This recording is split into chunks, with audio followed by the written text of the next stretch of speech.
Thank you very much, Dana. So I'm going to pick up on Dr. Chandra's discussion and focus on,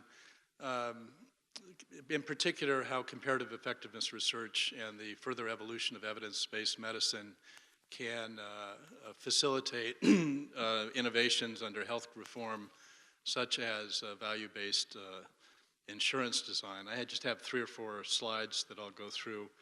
But basically, the ACA aimed to address the problems in the U.S. healthcare system of uninsured, high healthcare costs, and low-quality healthcare delivery, and in particular, under improving quality of care to address low-quality healthcare delivery. There are several initiatives in the Act to promote comparative effectiveness research by the establishment of PICORI, which promotes evidence-based medicine and is further evolution, and I think will lead to further evolution of the field. Pay-for-performance initiatives in Medicare that are, many of which are already underway and maturing in the private sector. And these are based on quality measures on the hospital side by Joint Commission and on the outpatient side primarily by HEDIS, but also others. And of course ACOs, where the quality measures I think fit into diabetes management because some of them are based on prevention and coordination of care, which is critical for chronic care management.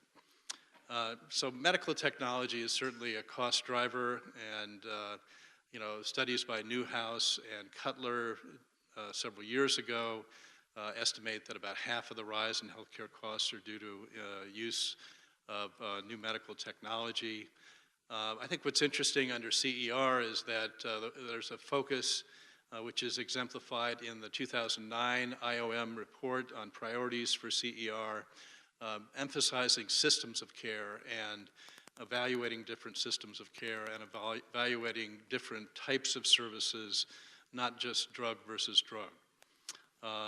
And there's definitely a recognized need for better intervention or better evidence on alternative interventions for managing diabetes.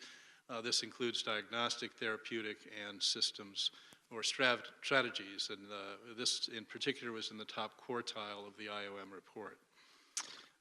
So under the fee-for-service, incentives to use and overuse medical technology has led basically to health plans pushing back by requiring increasingly rigorous criteria and evidence to qualify for coverage and reimbursement. I think that PICORI with new methods research will further accelerate this trend. It's interesting that recently specialty societies have adopted a Choosing Wisely campaign to try to identify inappropriate use of some medical technologies, such as the off-label use of stents for stable coronary artery disease, as Dr. Chandra said, but basically by identifying low-value services and discouraging their use. One example of increased amounts of evidence is continuous glucose monitoring diabetes, which has had really a long road to coverage over several years, and it's still somewhat variable. So value-based insurance design, seconding Dr. Chandra, in diabetes has the potential to incentivize high-value services and disincentivize low-value services. One example that's mentioned in ACA is the U.S. Preventive Services Task Force recommendation on screening for diabetes as a high-value preventive services, and the ACA has mandated payers to provide this without patient cost sharing. CER also has the potential to identify higher value and lower value interventions, targeting and not limiting diabetes care, which would be perhaps a more broad cost-cutting stroke might lead to. And of course, diabetes often involves treatment with multiple different medications and is complex and requires adherence. I think one key thing in the area of diabetes is that suboptimal management may lead to expensive complications and increased costs down the line. There is an issue however, having been a health plan medical director I can tell you a lot of the focus within the plan is within a relatively short-term cycle, perhaps 2 to 3 years rather than 10 to 20 years. So some of these complications may not be evident during the time when a patient is enrolled in a health plan. But certainly, value-based insurance design is one way of implementing findings from CER within a formulary or a medical policy attached to differential cost sharing. This may reduce the barrier to high-value treatment and discourage low-value ones, as Dr. Chandra mentioned. And increasingly in the private sector, companies like Pitney Bowes, Marriott, and University of Michigan Health Plan have reduced copays for diabetes care. The key, I think, long-term is to create better evidence on CER and further refine these types of benefit designs that basically would depend on evidence. And of course, there is a concern that in some patients, trying to switch patients from low value, high cost drugs, brand name drugs, for example, to higher value ones, might result in quitting rather than switching, and so that's something that would need to be monitored.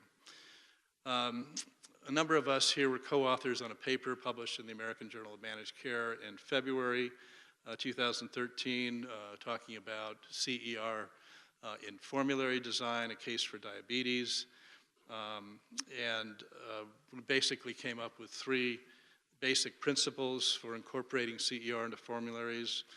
Should take a broad perspective, not just comparing 2 drugs, but different interventions, which may be dissimilar, such as a system or exercise or other types of care versus drugs. And should incorporate all outcomes, including downstream costs. And in terms of creating a formulary that's value-based, there need to be some attention to costs, although within the ACA, of course, PICORI-funded CER is prohibited from looking at costs directly. I happen to think that this will change over time and that eventually there'll be a more direct evaluation of both clinical comparative effectiveness research and comparative cost effectiveness research.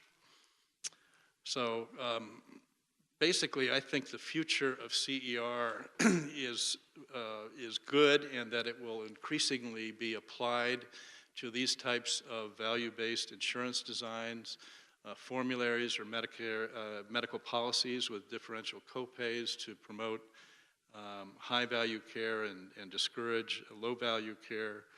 I think this will happen quicker in the commercial world of health plans rather than public programs like Medicare, but eventually I think it will happen in government programs. And I think that methods research for both types of CER will continue to advance. So I think I'll stop there.